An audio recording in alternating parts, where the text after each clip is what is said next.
Good morning mga boss. Tayo po ay nandito sa aming kabukiran mga boss. Yan. Nandito po sa aming mulupain mga boss. Ipakikita ko muna sa yung background ko mga boss. Yan. Nakikita niyo mga boss? Yan. Yan mga boss. Yan. Nakikita niyo natatanong na yan? Yan ang aming lupain mga boss. Yan. Dati po yan, lahat ng yan, tanim mo namin para lahat ng malalaking kahoy na yan. Tanim mo namin para yan dati. Kami nagsasaka, kami magkakapatid. Marami kami magkakapatid. Biruin nyo, kami 15. Na 11 lang yung nabubuhay. Pero kaming lahat, ang nagsasaka niya, hindi namin pinapasaka sa ibang tao. Kami lahat dyan. Kaya kami lahat ay natuto kami sa pagbubukid, mag-araro, magkubota, mag-weeder, yung tinutulak na bakal na may gulong. O kaya magtatanggal ng damo sa palay. Yan, ang binabayad lang namin dyan, pag naararo namin, nadulog na lupa, napantay na, yung pagtatanim ng palay, yung butil, yan. Yo, kumukuha kami ng tauhan ng araw. Marami, mga 20-30 tao. Kailangan marami kasi kailangan matapos hanggang doon sa paikot doon. Yan, tanim mo ng palay yan. Ngayon, kung mga nag-iba ng estilong tao, medyo naging sosi na, ayaw na magbukid, at saka isa pa, sa totoo lang mga boss, mapakamahal ng mga mapakamahal ng mga pataba, mga abono, babayad ka ng tao, magkanong labor, sabihin natin 600 pag mag-aaraw, magdadamo, gano'n. Mahal. Kaya mga magsasaka, mga boss, yan, nakikita yung background. Kaya magsasaka, nalulugi sa gastos. Dahil unang-una, magpapaaralo ka, babayad mo yon. Pagtatanim, babayad mo yon. Tapos yung bibili ka ng kalabaw, kung wala kang kalabaw. Tapos pag may tanim na, natural, bibili ka ng abono, hanggang sa lumaki. Ang tanong, yung pagbibigay mo ng palay kung magkano? Ang palay ay bibili lang sa iyo ng mababang presyo. Mababang presyo. Tapos, ang abono ubod ng mahal. Kung kayo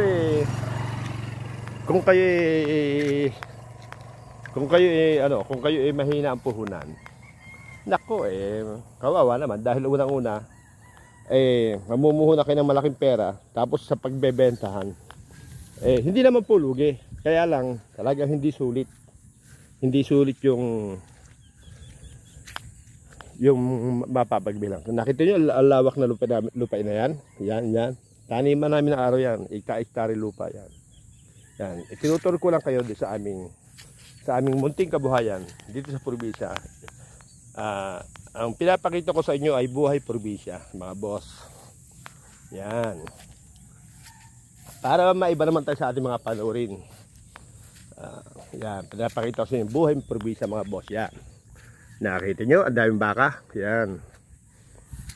Yan, nakita yung mga puno yan. Dati walang puno yan. Walang puno yan, mga boss. Yan. Dati walang puno yan. Kung matagal na hindi nasasaka yung lupa namin, tumubo yung damo. Dahil yung mga damo na yan, kung kayo boys, kung kayo mga boss dito sa probinsya, may alagang kalabaw. Pag kinain nila yung mga dahon-dahon at saka yung mga bulak, may mga bulaklak, may mga buto-buto. Yung kalabaw, pagka dinumi nila yan, halimbawa, dinumi dyan, kusa magtutubuan yung mga puno na yan. Dahil yun po yan ay dumi ng kalabaw. Dahil yung mga kalabaw, may hilig din kumain ng mga bunga dito. Yan. Tsaka yung ibon. Yung mga ibon, mga aratilis, yung mga dumi ng ibon. Kaya yan, nagkaroon ng mga puno. Dati walang mga yan, malinis yan. Pero yung mga saging yan ay mga tanim namin. Kasi sayang naman kung nakatenga. Kasi matagal na namin hindi tinataniman to. Hindi sinasaka. Sayang ang lupa. Yan. Nakita nyo mga boss? Ayan. Tinuturo ko lang kayo sa aming lupain. Dandun pa. Doon sa likod doon. Hanggang doon pa.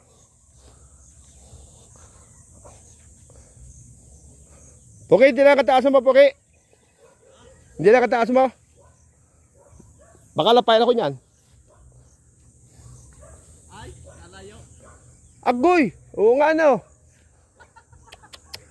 Mali ang tanim nila sa... Ay, mali ang ano nila sa poste. Kain ng karsada. Eh! Ay, Pugi, aso mo. Nakagat. Yan, hindi. Eh, shh. Ba!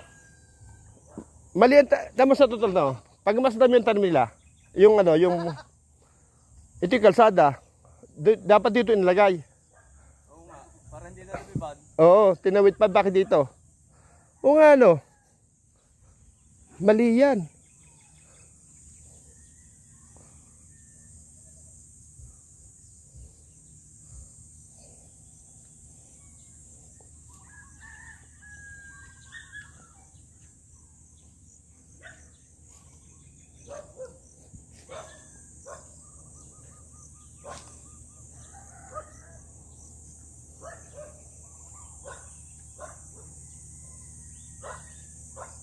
Ayan mga boss, ay napansin ko lang yung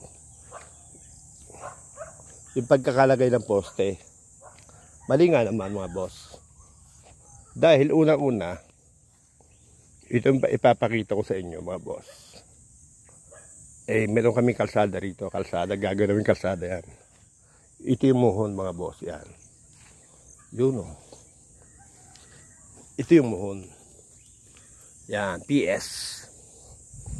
At saka ito pa isang buhon. Nasa isang buhon dito. May buhon dito eh. Yan, ito po yung part ng kalsada. At saka doon. Napansin ko yung poste. Yan. Dapat yung poste.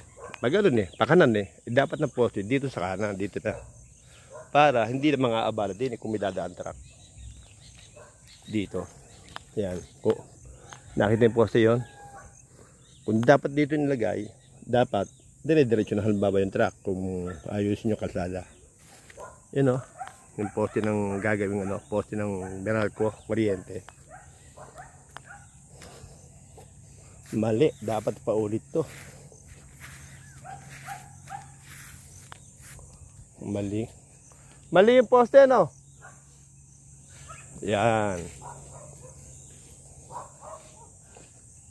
Ito mga boss, ng isang linggo nagtanim kami ng mga talong. Yan, nakita yung mga talong. Yan. Yan. Puro talong yan mga boss. Yan. Ito, yan. Mga talong. Hanggang doon. Mahaba yan mga boss. Ngayon, kung maraming damo,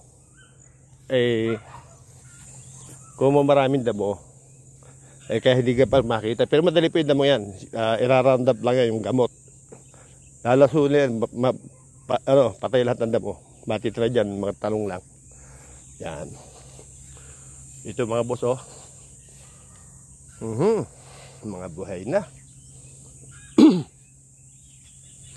Ayun, oh. Nakita nyo. Buhay probinsya. Kaya ito po mga pinapakita ko sa inyo, ito po ay pinapakita ko sa inyo ang buhay probinsya. Madali po ang pagkain dito, bigas lang, nakita yung papaya, hinog na hinog, pwede na kainin yan. Pero itong type ko nag-iisa, pitasin ko ito. Itong type ko nag-iisa. Ayun o, lupet, sarap to. Masarap to mga boss. Papaya. Yan. Ito ay part ng yan, mga lupain namin niya. Yan. Nakita niya. Yan. Ito nagtatanim dito mga boss. Ay aking mga pamakin. Yan, andun sila. Nag-iisa lang sila dito sa gitna ng bukid. Silang nakatao dito. Yan mga boss, oh. Puro talong yan. Medyo nangingibabaw ang damo. Pero yung pag niramdap yan, pag randap yung gamot, ay ubos yan, lahat ng damo na yan, matitira dyan, talong. Yan. Nakita nyo, puro saging. Yan o. Yan. Yan ang mga talong mga boss.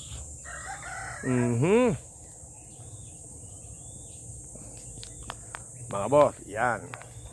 Ito ang buhay sa probinsya. Masarap. Basta may masipag ka lang, magtanim-tanim ka lang dyan. Meron kang sangsakong bigas, ay buhay ka na. Okay. Konting asid, bechin, buhay ka na rito. Ang kadalasang luto doon sa probinsya, mga bulang lang, mabitas ka ng papaya, mga sitaw. Lagyan mo lang sa tubig at saka konting bawang, sibuyas. Masarap na sa baw. Ayan o. Nakita nyo mga boss, gaganda ng mga tanim. Yan o. May duyan pa.